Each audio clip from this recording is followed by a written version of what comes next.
The Bethesda Church and Cemetery is located in Morristown, Tennessee, and it is said to be one of the most haunted and active cemeteries in the whole entire state of Tennessee. The Bethesda Church was built in 1835 and served as a hospital for the Confederates during the Civil War. Several of the injured soldiers lost their lives in the church, and they are actually buried in the cemetery. Inside and outside the church are said to be haunted by the Confederate soldiers that lost their lives there, and they can be pretty aggressive and hands on.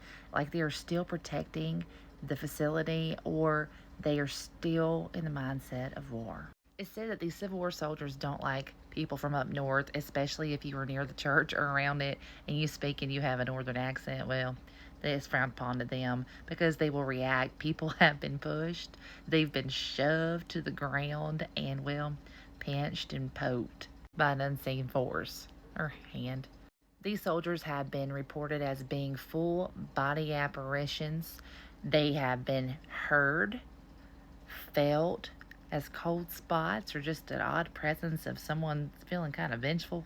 They've also been seen as orbs, but people have reported seeing lantern lights through the graveyard, just all over the cemetery, like someone is walking carrying an old lantern. Now, other than the soldiers that just particularly haunt the inside and the outside of the church, there is a more tragic story about a lady that is known to mourn and grieve over the loss of a newborn. Legend states that if you're out in the cemetery at night, especially on a moonless night, and you listen real close, that you'll be able to hear a baby crying. And that baby sound, that cry, is coming from the grave of the child of the grieving mother. This baby lost its life in the 1800s, and it's said that it lost its life because of disease or an illness that was wreaking havoc on the area at the time.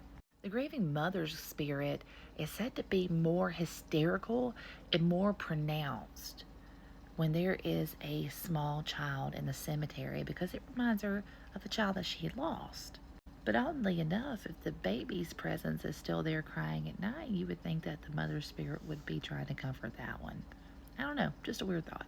There's also an alleged witch that is buried in the cemetery, and we're going to cover that another time.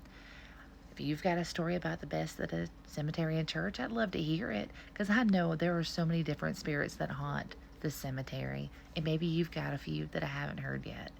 If you like this video, you'll know what to do. And don't forget to follow me for more paranormal stories.